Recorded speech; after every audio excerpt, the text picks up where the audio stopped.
No, I've been thinking about you. Yeah, yeah, yeah, yeah. I've been thinking about you. Do you think about me still? Do you? Do you? Do you not think so far ahead? 'Cause I've been thinking about forever. What's happening? Friends and family. Hola, amigos y familia. Back in Cola County. Welcome to December. December is upon us. Some might say it's cold. It's cold where I'm at. It's freezing. Colorado is cold already. Snow has trickled in a little bit. There's supposed to be more snow later this week. Fun times. December is here. The cold, it just like switched today and the cold just dumped in. And it makes it feel colder when you're inside all day too, because you're in the heat. You get used to the 70 degrees, and you step out in the 30 degree. I think it was 27 today. And it was cold, man. It was cold. And my daughter's going out in a short sleeve shirt. I said, "It's cold outside." She said, "I'm hot." I said, "I know you're inside, kid, man. As soon as you step outside, you're going to be freezing. Get a coat." "I don't have a coat." "Oh my gosh, you have a coat." Temperature. The temperature is here. It reminded me, I was thinking as I started to record this about the temperature and talking about the temperature a couple months ago. I don't know where my wife was, but I had to Uber to the airport and called an Uber, had my stuff, got in the Uber. Super nice guy. Right off the bat, he just seemed really chill. When you get a good Uber driver, it just changes the whole vibe. And we pull out and we're going through the neighborhood, and he's like, "How's the temperature?" And I said, "Oh man, it feels pretty good out there. I can't complain. It's supposed to be like 70 today or something. I forget what it was, but I was like, yeah, it's nice. You should get out and enjoy it."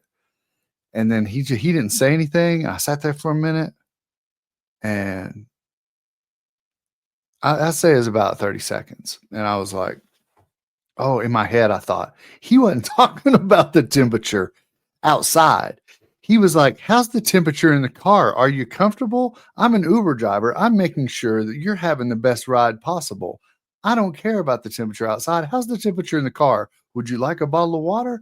And I was like, man, I said it out loud. I said, "Oh, man," I said, "you were asking how the temperature was in the car, right? Not outside." He kind of laughed. He said, "Yeah." He was like, "Yeah, but that's okay. You can, I'm interested in the temperature everywhere." So that was, one of those awkward moments, but it makes it less awkward when you just call yourself out right off the bat and you're like, "You know what? I was wrong there saying that the temperature was nice outside. You were asking about the car. Just bring it out in the open. Let everybody deal with the awkwardness." So yeah, earlier tonight I went to the rec center. I say the rec center because I don't like saying gym. I don't like the gym folks. The people that are like, "Oh, I went to the gym," and they post all their pictures of working out and sweaty with the bottles. And I just worked out. They post from the gym, they post after the gym, and nobody wants to see that. What?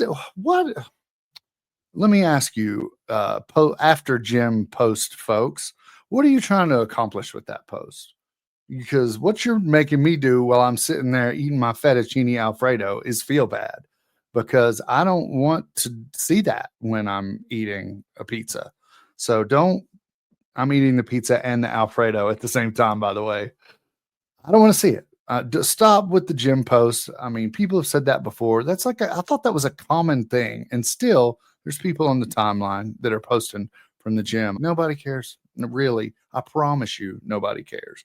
I posted one time when I ran a 5K because it was the first 5K I ever ran. I trained really hard for it. It was my first post sober, like, athletic feat, and I felt really good about that. So I did. I posted that one time. It was a turkey trot, 5K turkey trot. So when you go on my social media and you're like, "Oh, you're saying not to post," and there you go, you posted it that one time. Come on, man. Anyways, I was at the rec center earlier. Where was I going with that? Oh yeah, I was at the rec center earlier, walking around the track. There were the way they've got an indoor track that goes around the top. Down at the bottom is the basketball courts. So I was walking around watching these kids play basketball. And I don't know what this, I'm about to sound like an old man yells at cloud. What, I don't know what these kids are doing these days. All they shoot are 3-point shots.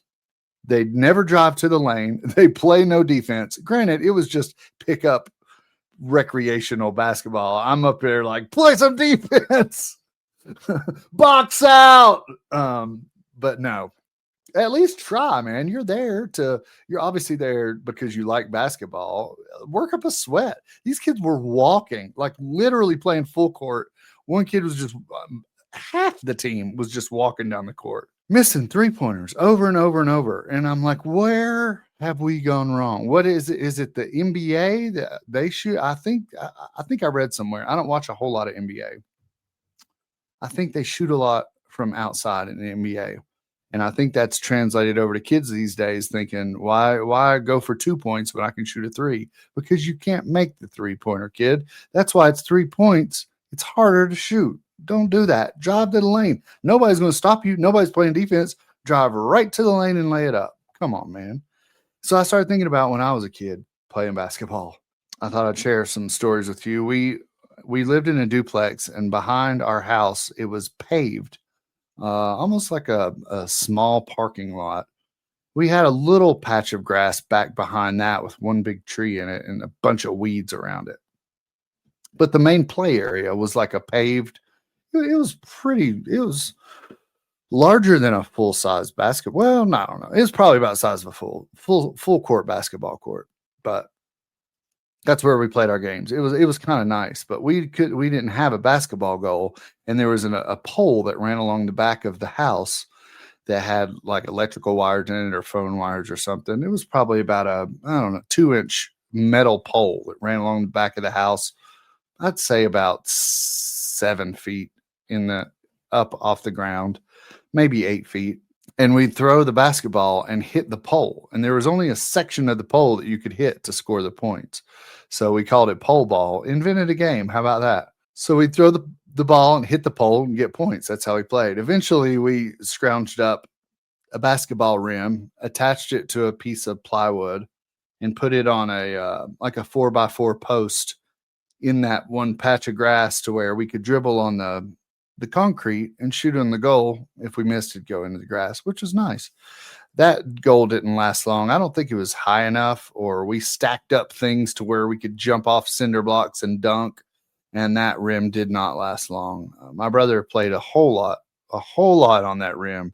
I just wanted to dunk and play defense. See, playing defense, that's what it's all about. But after school, while my mom worked, we'd go over to my friend Carl's house. Shout out to Carl and Neil Fireoven, the goats. They lived in a very nice house, and their neighbors behind theirs had a barn that had a full court indoor basketball court in it. Wooden floors. The backboards were wooden, but I mean, it had lights. This place was nice, and they just let us use it when it would rain outside or the weather was bad, so we'd have some place to play. If the weather was nice, we'd be outside playing. That court was sweet. We played a ton on that. Apparently the weather was bad often, but yeah, love that. That's a core memory in my head, playing basketball in the barn. I think there's a lot of kids out there around that area that have that same core memory, but those were good times. I never played in school. I never played, not professionally, but like on an organized team. I never played basketball that way. I did play intramurals in high school. I played one game. I played several games, but I played one game, and I took a bunch of NoDoz. I don't know. It's a bunch of like caffeine pills to make you not go to sleep because I wanted to have all the energy. So I took a bunch of NoDoz, and I was running around the court. I went up, grabbed a rebound, came down and landed on my foot wrong and broke a bone on the top of my foot. Snapped it. And I didn't play any more basketball intramurally after that. I played a few pickup games here and there around the block, but that was about the extent of that. But regardless of where or how I played hard. I played defense. Defense was my thing. Defense and passing. Loved it. Play defense, kids. It makes a big difference. But I was thinking about that, and I thought, as I'm walking around at the rec center, what other organized sports did I play? And I'm like, well, I did have this story I wanted to tell about playing soccer. I played soccer for the just a city team. It wasn't for a specific school. So there were kids on our team from other elementary schools. You sign up for soccer, they grab a bunch of kids, put them on random teams, and you play. I've worn glasses since second grade, which is I blame that for my lack of playing time in organized sports. And we were playing at Sugar Hollow Park in Bristol. I think it's in Bristol, Virginia. I don't know. I haven't been there since I was a kid. There's a park called Sugar Hollow Park somewhere there in Northeast Tennessee, Southwest Virginia. And it started raining hard, and I ran around and kicked the ball when I could. I kind of stayed away from the ball. I was not a good soccer player. I was pretty decent at basketball. I couldn't shoot, but I was good at defense, could pass. I was not good at soccer. I just didn't I could run, but I couldn't really. I don't know if I was scared of the ball or what. I don't really remember much action in soccer, except for this one day. It started pouring raining, and I don't know why, but the coach decided to put me in at goalie. I can't see because the rain has drenched my glass. It's raining so hard I can't see. I had to take my glasses off because glasses in the rain. For those of you who aren't fortunate enough to wear glasses, it's hard. It's hard. Glasses and rain do not go well together. So I took my glasses off, and there I am playing goalie blind. Not only was it raining to where I couldn't see, but I had my glasses off, so I really couldn't see. Luckily, the other team only got close enough to kick a goal one time, and they missed. I mean, I was just standing there. It was a free kick, basically. They missed. Thank goodness. Never played goalie again. I'm not sure I ever played soccer again either. But I was a good looking kid back there. I'm going to try to put my picture from that soccer team as the header to this podcast. If you wherever you're watching or listening, try to see what picture I'm using for this podcast in particular, and you'll see what a great looking athlete I was. You'll just ask yourself, why wasn't this kid the star player? Look at his picture. He's obviously a stud. I never played baseball. I played t-ball for a minute, and here's why I don't think I played baseball. I could kind of switch hit. My uncle was really big into baseball, and when I was little, he kept trying to get me to switch hit, and it worked. I can kind of hit both ways. But I've got timing. I swing when the ball gets there. So no matter the speed of the ball, I have the timing, but I'm not good at knowing where the ball is. Even though I have my eye on the ball and can time the speed, it's the location of the ball that I whiff on. So never really good at baseball, but I did play t-ball when I was in elementary school again. And I was pretty good at that. I was one of the older kids, so I'm 2.5 years older than my brother, and I played on his team. So I was like the big kid on the team. I was the big bambino in t-ball. So t-ball, basically, they just put the ball on a stick and you hit it with your bat, and it's basically a free hit. But buddy, I was cranking it because I was the big kid, so I was cranking it in t-ball. It's my only experience with baseball. Yeah. Now, football, I will have to admit, I consider myself a backyard football goat. I can run fast. I could catch anything. I've got a pretty good arm. I'm a pretty good quarterback, great wide receiver. I can juke. Backyard football, I would like to say, and there are maybe people listening to this that disagree with me, but I think I was the best in the neighborhood. Disagree if you want, but yeah, I'm going to put that out there. Now, once I put pads on, that's where the issue came in because my pads hit my helmet and I couldn't really move. My pads constricted my motion. So I blame it on the pads, is why I'm not in the NFL right now. And now in the NFL, they hardly even wear pads. They don't wear cups. They don't wear. Back in the day, we had like legitimate huge pads. We played tackle in third grade. I played organized football from third grade to eighth grade. Played is a loose term. I was on the team. From third grade to eighth grade, I probably only played a handful of plays. I'd like to blame it on the pads, and I also wore glasses under my helmet. Now, if I was a coach of a Pee Wee League football team and some little scrawny kid came up wearing glasses under his helmet, I'm not sure I would feel so bad for that kid. Bless his little heart. I would love to get him involved on the team somehow, as far as maybe some kind of spirit leader or water boy or equipment kid. I would not put that kid in the game. So I don't blame the coaches at all. No, not at all. I shouldn't have been playing. I couldn't run with pads on anyways. But regardless, had glasses on, played a handful of plays, played through third through eighth, and in middle school there in junior high, I played the fifth quarter. So there's 4 quarters in football. I got to play the fifth quarter. That did not matter. The game was over. All the people who played in the game were already in the locker room, but the kids who didn't get to play in the game got to play in the fifth quarter. I need a shirt that says that. I participated in the fifth quarter, but good times, not really. Once I hit high school, I was like, I'm not even gonna. Eighth grade, I was out. So yeah, I think that was my sporting stories. I wanted to talk about. I found some trophies here. So the year that I got rained out in soccer, I got this trophy. This is it says Bristol Soccer Association Fall 1990. So there you have it. That's one of, let's say, 4 trophies I've ever received. Also, I have this from the 1988 football season. Avoca B team, undefeated champs. I'm going to hang my hat on that. We were undefeated. I didn't play. Avoca B team, undefeated champs, Kevin Alexander. Now, I think the B team was like 3rd and 4th grade. The A team was 5th and 6th. So don't think that I was on the B team. I still didn't play.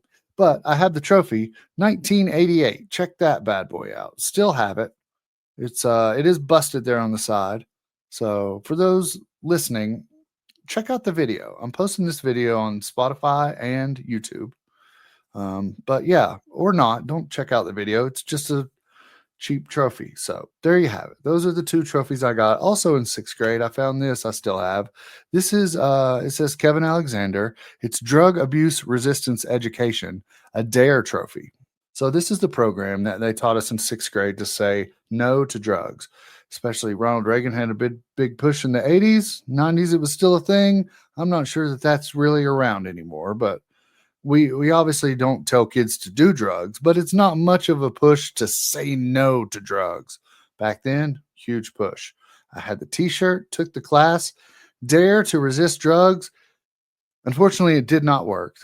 I passed the class. I got a trophy saying I passed the class, but I did not resist the drugs. What else? I then got my first job. I worked at Wendy's Hamburgers. You know Wendy's.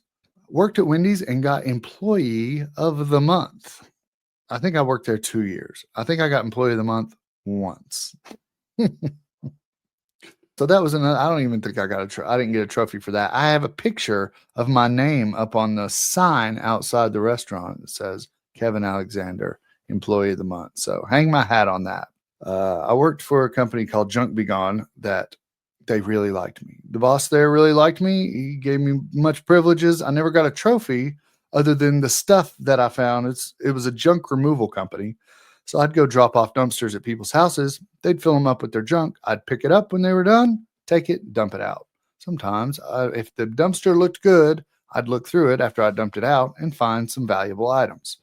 So those were my trophies from that job. Then moved to Colorado and got a job working as a sales rep for Milwaukee Tools. And man, they did not like me. And I'm not sure why. I think because I was very outspoken, flamboyant, and older. They like young kids to come in there, fresh out of college, have them work for a year or 2, and then transfer them and just move them all around the country. I was an older guy who was not going to, I had a family. I was not going to transfer or move. And I'm like, this is where I'm staying. For 9 years, I worked for them. So I don't think they were really happy that they hired me. But here it was. I mean, they couldn't really fire me. I guess they could have fired me, but they never did. I never called into jobs. I always showed up, never called in sick. Maybe I went hungover. Maybe I worked still drunk. But that's a story for a whole nother podcast. But I did get one year. So the boss's boss, we were at one of our annual meetings and he's up there. He did not like me at all. We were like oil and water. And he was up there handing out awards. And I'm like, there's no way. I was drunk as a skunk here at this award ceremony. I'm like, there's no way that they're going to that I've won an award. Sure enough, he says my name. I go up there and get the award and go to shake his hand, and he's not even looking. So I'm like completely frozen, and I get straight ghosted on the handshake. So it was awful. My friends were laughing their tails off at that because, yeah, it was funny. I wish I had a video of that. But here's the trophy for that. It says Milwaukee. Top Milwaukee sales growth for a multiple store rep, Kevin Alexander, Western Division 2016. Look at that boy. Look at that bad boy. And whatever material it is made of, set off the detectors at the airport. So when they scan your bag, it flagged it as some kind of like hazardous item. So they had to pull my bag aside, open it up, and go through it all and find this thing and see that it's not a weapon, although it does look like an arrowhead. So it could possibly be a weapon if you used it the wrong way. Other than that, that's it for my trophies. Other than my kids gave me, here it is. I have it right here. Look at this. My kids gave me the world's greatest father. Look at that. I do have another trophy. I'm a winner. The world's greatest father. Love, Avery and Libby, 2017. So I haven't even won the world's greatest father in almost 10 years. Those are my trophies. But you, dear listener, are a winner in life at all times. I appreciate you listening to this podcast always. Thought I'd fill some time with some fun stories, and I hope you've enjoyed it. Until next time, adios.